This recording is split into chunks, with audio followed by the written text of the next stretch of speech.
whoever tried to rise against Prabhakaran, or any group tried to rise against Prabhakaran, or within his group anybody who tried to, I would say, challenge his authority, so he shot them. While he was as a leader, when he was commanding such a, almost 10,000 लोग थे उसके फौज में. These are, I am talking about the people who were fighting, and where there are so many supporters who were supporting him. So maybe 20-25,000 people. So you can't run an army like that. So he was a military leader in his own way. He was not like कि भाई जो आप जैसे आप एक फौजी आदमी, but उसका अलग तरीका था, डिसिप्लिनरियन था. किसी को भी अगर जैसे सफाई वगैरह गंदगी वगैरह दिखती थी तो वो कहता इसको साफ करो. And if in case somebody had some relationships within his team, जैसे किसी की कोई गार्ड के साथ कोई लड़की है और उसके साथ कोई रिलेशन हो जाता था, तो he used to shoot them, kill them. He said you cannot have any relationship, though he himself married while he was a militant, but he was very circumstantial about that कि whether should I marry this girl or not. तो फिर उनका एक political adviser होता था, एंटन बालासिंगम. तो he was settled in London and he said कि नहीं तुम शादी करो. तो ही थॉट प्रॉब्ली ही थोड़ा मेलो डाउन हो जाएगा और भाकर, because he was like a ruthless guy. उसकी मतलब चुपचाप बैठा रहेगा, सुनता रहेगा पूरी मीटिंग के अंदर. I don't agree. When he says he don't agree, तो nobody will question him or challenge him. और उसके जो जब भी कोई मीटिंग वगैरह के लिए आता था वो कम बोलता था, बहुत कम बोलता था. एक बार वो मीटिंग के लिए आया भी था, तो जब इंडियन आर्मी के साथ आई थिंक लड़ाई होनी शुरू हो गई थी, एक महीना हो गया था, तो प्रभाकरन अपनी गाड़ी में बैठा है, निकला नहीं है. उसके गार्ड वहीं पे हैं और वो एक्सचेंज हो रहे हैं, जो भी हमारे जो कैप्चर्ड सोल्जर्स है उनको एक्सचेंज कराया गया. But he never came down, stepped down and all that. But उसके guards वगैरह जो हैं keeping an eye, much better than at that time. I'm talking about better than the Israelis. I'm talking about way back in 1987 नवंबर दिसंबर की बात है. तो उसने उन लोगों को इस तरह से ट्रेन किया होता, और वो सेल्फ मेड मैन था. वो किताबें पढ़ता था, वो किताबें भी अंग्रेजी वाली किताबों को ट्रांसलेट करवाता था किसी से, कहता था इसको ट्रांसलेट करो. वो मिलिट्री के जो मैगजीन्स नहीं आते थे उस समय, कॉम्बैट वगैरह वगैरह, तो उन मैगजीन्स को वो ट्रांसलेट करवा के तमिल में लिखता था, फिर वो अपने नोट्स वगैरह बनाता था और उससे फिर वो उनको सिखाता था.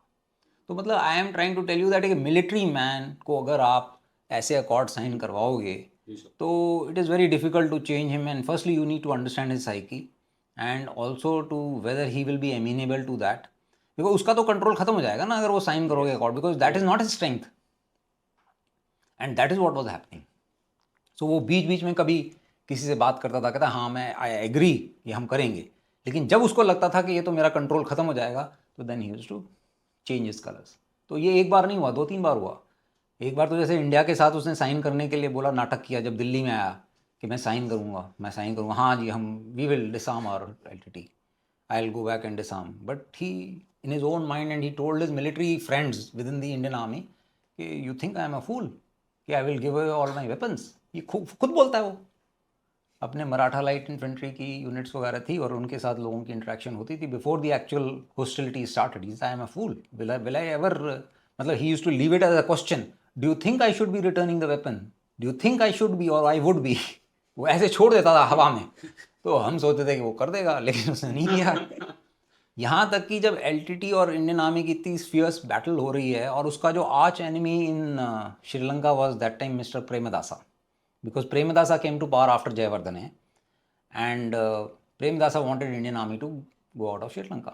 That is, I am talking about early 90s की, early 90s और late 80s 89 की. तो इसने जाके प्रेमदासा से बोला कि आप मेरी हेल्प करो. कैन यू इमेजिन, इसका दुश्मन प्रेमदासा, एंड ही सेज कि आप मेरी हेल्प करो. फिर वो प्रेमदासा ने पूछा कि उससे मेरे को क्या मिलेगा, मैं इंडियन आर्मी को भगा दूंगा. कहता I am running short of weapons, I am running short of weapons and ammunition, because मैं घिरा, मतलब he was actually in Vavuniya jungles में था. उसने अपने अंडरग्राउंड बैरक्स और पिल बॉक्सेस टाइप बना रखे थे, और उसको लग रहा था इस बार में पकड़ा जाऊंगा या मारा जाऊंगा. तो श्रीलंकन आर्मी ने इसको हथियार दिए to sustain himself to fight against Indian army. And when Indian army came to know, or India came to know, they said यार ये बड़ा अच्छा है, हम तुम्हारे लिए लड़ रहे हैं और तुम उनको हथियार दिए जा रहे हो. But he was that way quite cunning. He was quite cunning. Politician बन गया था सर वो. मतलब politician in his thinking, but he remained military commander all throughout. So that was his psyche. So मतलब it was a kind of a unique experience for us when we landed up over there, because initially when we went over there हमने तो ये सोचा था कि peace keeping होगा, लेकिन ultimately ये हमें काफ़ी चैलेंजेस के साथ। आपके लिए स्टोरी कैसा अनफोल्ड हुआ सर? आप वहाँ पे जाफना यूनिवर्सिटी वाला जो टेम्परा का एक फेमस ऑपरेशन है sir, though we had lot of casualties. तो इनिशियली तो क्या हुआ कि वी नेवर वेंट टू, मतलब काफ़ी दिन से पहले से ही जैसे पीस अकॉर्ड साइन हुआ तो we were in Tamil Nadu and we were waiting for the operations to get launched, because we knew that कि दिस पीस अकॉर्ड जो है it is held by absolutely there is no guarantee that this will remain. So everybody was afraid to the sense that कि कोई भी कुछ कर सकता है। अगर श्रीलंकन आर्मी भी अगर अपने ही प्रेसिडेंट को मार सकती है, या एलटीटी का प्रभाकर जो है he can suddenly change his stance and say that कि ये तो मेरे को I will not do it. तो हमारे को as a kind of a force to react quickly, like a quick reaction force, we move to Tamil Nadu. तो I was doing a course in the sense that मेरा BSW आया हुआ था, तो I was doing a course. Before the course I was doing pre course in Nasirabad. तो we took a flight and we land up over there, because वहाँ पे तब जब डिप्लॉयमेंट हुआ it was immediate, and Ashish Sonal and me वो both there. So we took a private jet, जो भी उसमें बोइंग वगैरह था। पहली बार हम भी हवाई जहाज़ में बैठे, तो हमने फ्लाइट लिया और वी रीच सुलूर। तो फिर वहाँ पे हमने देखा कि भाई क्या प्लानिंग चल रही है।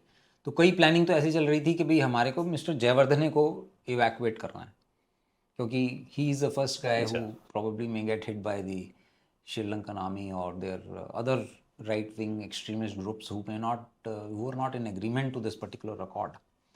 And some were saying that we may have to probably go in to rescue some of the leadership of the LTT if in case they are compromised or somebody tries to kill them, because this accords signed between Indian government and the Sri Lankan government. However, they are the stakeholders, they are important stakeholders, so we need to continue with that, because उसमें कई सारे groups थे. It was not just LTT. जो इनका तमिलनाडु का एक political organisation था TULF, which was little bit moderators, Amirthalingam I think he was there leader, and they were all in discussions how we need to kind of have an autonomy within Sri Lanka. So the basic concept what India wanted was that to have autonomy of the Tamils within Sri Lanka, and they should not be they should be allowed to self-govern them, but not to create a separate country. Whereas LTT was wanting to have a separate country over there. भी मेरा पूरा aliens होना चाहिए, independent होना चाहिए, I don't want anything else, but he did not actually spell out his requirements initially, वो बोला नहीं उसने, लेकिन उसका मन में ये था पूरा शुरू से ही। तो हम ये सब प्लानिंग चल रही है कि कैसे इवैक्यूएट करेंगे। जो हमारा हाई कमीशन है it is there along the the coast, Taj Samudra is a hotel, and वहाँ से कोई शिप से हम शायद बोट्स वगैरह में अपने स्टाफ को, हाई कमीशन स्टाफ को इवैक्यूएट करना हो सकता है। तो all those planning are going. कोई कह रहा था कि वही हेलीकॉप्टर से हम प्रेसिडेंट के पैलेस में जाएंगे और जाके फिर प्रेसिडेंट को लेके वहाँ से निकल आएंगे, all those kind of things were happening over there. So ये continued for about 2 to 3 months. When we saw that there are no hostilities, so I was then sent to do my BSW course. अच्छा, उसके बाद you came back. So I came to BSW course. अभी तक launch नहीं हुआ। तो जैसे ही हम BSW कोर्स कर रहे थे, तो फिर within about I think 15-20 days I realized that this Heliborne operation has been launched, and we have suffered a lot of casualties. And before the Heliborne operation, what happened was that incident I mentioned about, right? That some of these LTT senior cadres were caught carrying arms, because when the peace accord was signed, so it was expected that nobody will carry arms, from June onward when the peace accord was signed. So they said कि कोई भी हथियार नहीं carry करेगा, you remain restricted to your camps. तो ये boat में कोई because LTT had understood the game plan कि हथियार तो होना बहुत ज़रूरी है, तो इन्होंने क्या किया, they bought a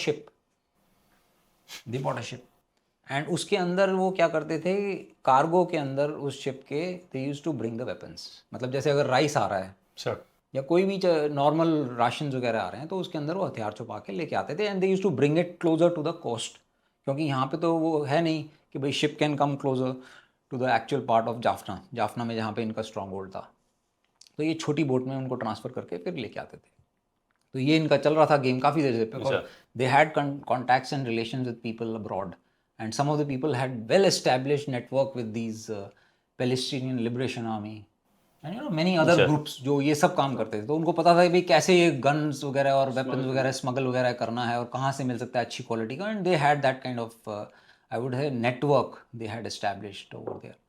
तो ये जो हथियार लेके आ रहे थे तो ये पकड़े गए, श्रीलंकन नेवी ने इनको पकड़ लिया।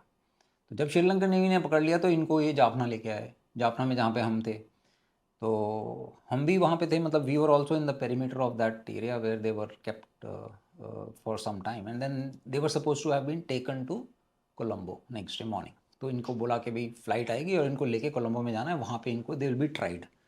तो एलटीटी लीडर जो प्रभाकरन था, तो ही वॉज वेरी क्लियर कि the moment they go to Colombo they will be tortured, and he had seen these atrocities before कि ये छोड़ेंगे तो है नहीं। तो इसने रात को इनको खाने में साइनाइड के कैप्सूल्स भेज दिए और उनको बोल दिया, जो भी बंदा देने आया था, कि भाई तुम्हें कल सुबह खाना है। मतलब it was like a order, उसमें कोई दो राय नहीं थी कि भाई नहीं खाना।